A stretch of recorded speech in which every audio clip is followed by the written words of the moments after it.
अस्सलामुअलैकुम। फितरत दज्जाल और सैमसन कार्टून की पेशगोइयाँ अहादीस मुबारक के अंदर बहुत सारे फितनों का जिक्र मौजूद है, जो फितने ऐसे हैं कि जो हर मुसलमान को घेर लेंगे और इसकी ईमान के अंदर भी होंगे। ऐसी बहुत सारी निशानियां हैं और ऐसे बहुत सारे हैं जिनके बारे में पेशीन गोई की गई थी और वो पूरी हो चुकी है और हम अपनी आंखों से देख रहे हैं कि वो पेशगोई है पूरी होती जा रही है और वो फितने में गिरते चले जा रहे हैं। कि ऐसे एक हदीस मुबारका का मफहूम है जिसमें आप सल्लल्लाहु अलैहि वसल्लम ने फरमाया कि मुसलमानों को फितने से घेर लेंगे कि जैसे रात का अंधेरा जमीन को घेर लेता है।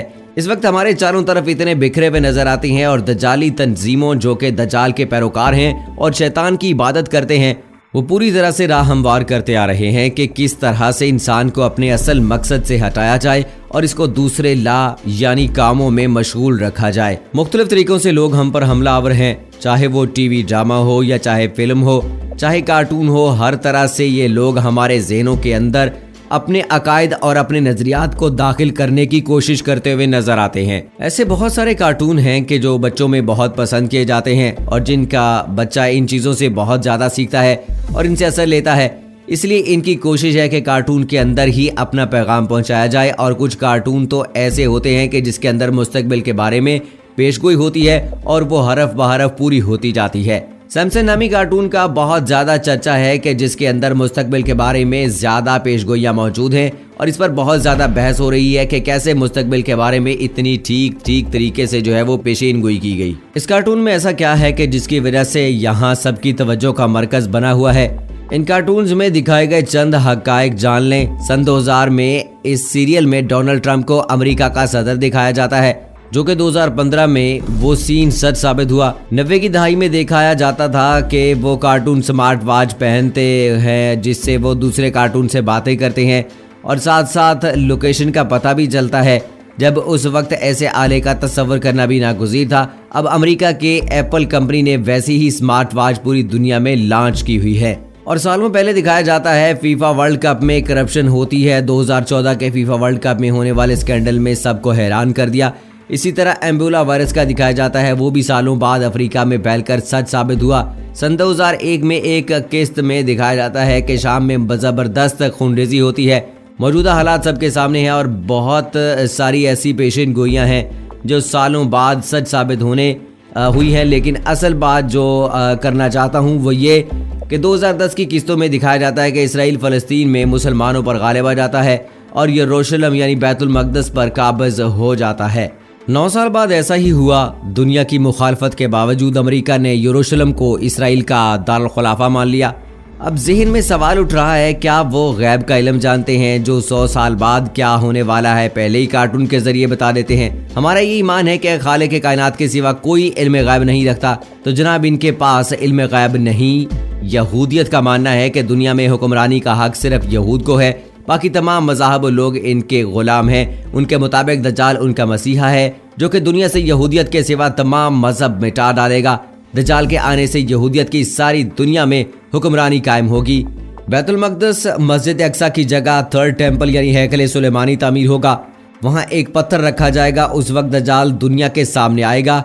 रखे गए पत्थर पर दज्जाल की ताज पोशी की जाएगी। इसके बाद वो दुनिया पर यहूदियत की हुक्मरानी कायम करेगा। उनके मजहबी पेशवाओं के मुताबिक ऐसा तब ही मुमकिन है जब ग्रेट इसराइल होगा। इन सारी पेशीन गोइयों और कड़ियों को मिलाया जाए तो ग्रेट इसराइल के हसूल के लिए की गई जो प्लानिंग है वो बिल्कुल वाज़ेह हो जाती है। जी हाँ, इनके पास इल्म गैब नहीं बल्कि सोच समझ कर की गई है।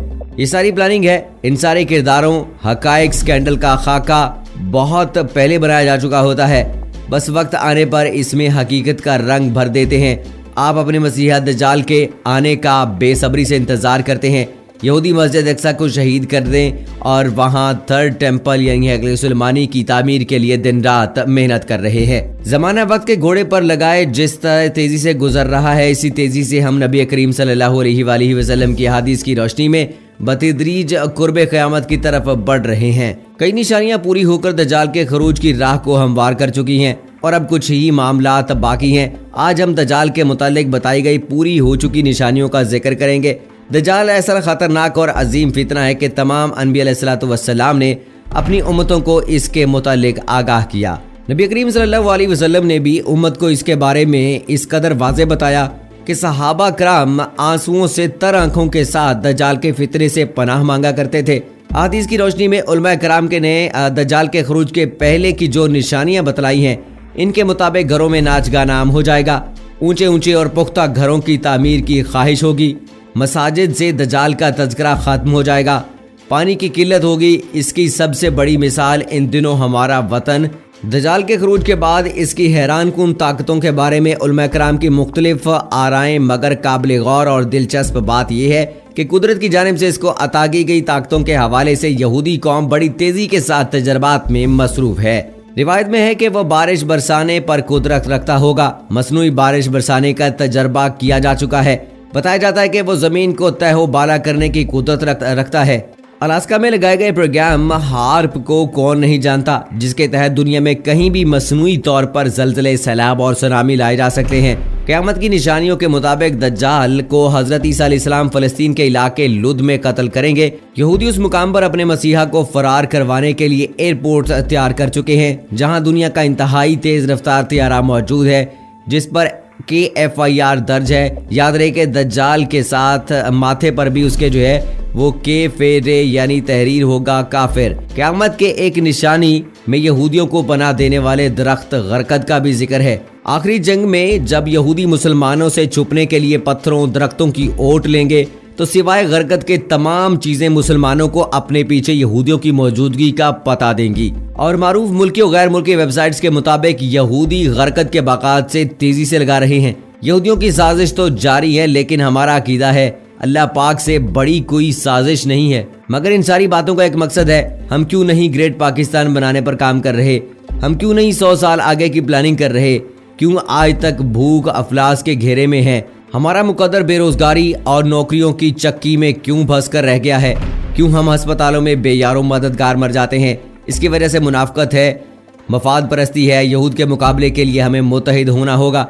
इसके लिए अवाम, अदलिया, सियासतदान, ब्यूरोक्रेट, ताजर, पुलिस इदारे, फौज, मीडिया, सहाफ़ी, दानिशवार, लिखारी, असातिज़ा, गुलकार, मॉडलिंग, फिल्म इंडस्ट्री समेत किसी भी शोबे से जुड़े लोग एक प्लेटफॉर्म पर जमा क्यों नहीं हो जाते? दोस्तों, ये अहम सवाल है कि जो लोग बड़ी बड़ी बातें करते हैं मीडिया चैनल्स पर आके, वो इंसान की बेहतरी के लिए काम क्यों नहीं करते हैं? या फिर जो उनका चेहरा कैमरे पे नजर आता है, हकीकत में उनका चेहरा वैसा होता नहीं है। तो दोस्तों, ये अल्लाह ताला की जानिब से हम पर एक आजमाइश की घड़ी है। ये वक्त गुजर जाएगा, लेकिन हमें कोशिश करनी है कि हमें इस वबा पर काबू पाना है। और उसका सबसे बेहतरीन जो हल है वो सिर्फ़ और सिर्फ एहतियात है, इसके अलावा कुछ नहीं है। ना इसकी कोई मेडिसिन अभी तक आई है मार्केट में। अब दावे किए जा रहे हैं, कभी चाइना कहता है कि जी मैंने तैयार कर लिया, बाकायदा नोटिफिकेशन जारी कर दिया, पाकिस्तान को जो है वो तमाम तर सहूलियत दी जाएंगी।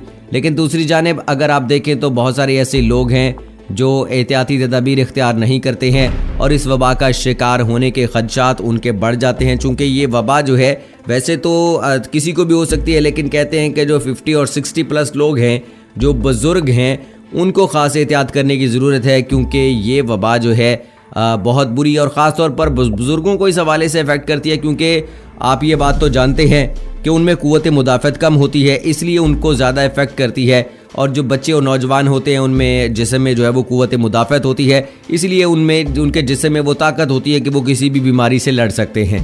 वैसे तो देखा जाए अमूमन हम आजकल वैसे ही नाजुक हो गए हैं। आज से 15-20 साल पहले की बात करें तो ना तो साफ़ पानी थे, ना खाने पीने का निज़ाम इतना अच्छा होता था, ना इतनी टेक्नोलॉजी आई थी। खेतों में अगर हल चलाने हैं तो वो जो है बैल के ज़रिए चलाए जाते थे। अब जैसे जैसे जिद्दत आती जा रही है, इंसान के पास वक्त जो है वो कम होता चला जा रहा है। वक्त हालांकि वही 24 घंटे है, लेकिन बात यह है कि वो उसके लिए वक्त कम पड़ गया है। हमें जो है अगर आगे बढ़ना है तो दोस्तों हर मामले में एहतियात बरतनी होगी। वो पाकिस्तान की तरक्की की खातिर हो, वो अपनी ज़ात की खातिर हो। अगर एहतियाती तदाबीर इख्तियार कर ली तो इससे जान बचाई जा सकती है, वरना कोई चांस नहीं है इससे बचने का। और दोस्तों, यहाँ पर ये बड़ी अहम ज़रूरत है इस वक्त की। जैसे ये पिछले कुछ दिनों से वबा ने जो है वो घेरे में ले लिया है और पाकिस्तान में अब इसकी शिद्दत भी बढ़ती चली जा रही है, तो ये एक साजिश के थ्रू जो है पूरी दुनिया में वायरस फैलाया गया है। और इसमें जो है वो बिल्कुल मेरी जो राय है वो ये है कि यहूद व नसारा जो हैं, यहूदी लोग जो हैं, वो इस सारे मामले के पीछे हैं। यहूदी लॉबी ये सारी काम कर रही है और यहाँ पर हुकूमत पाकिस्तान को बड़े बोल्ड किस्म के डिसीजन लेने होंगे, क्योंकि अगर ज़्यादा सोचो विचार में वक्त ज़ाय हो गया तो कहीं कोई नुकसान ना हो जाए। सो दोस्तों, ये थी अब तक की लेटेस्ट अपडेट्स। मुझे इजाजत दीजिए। फी अमानिल्लाह।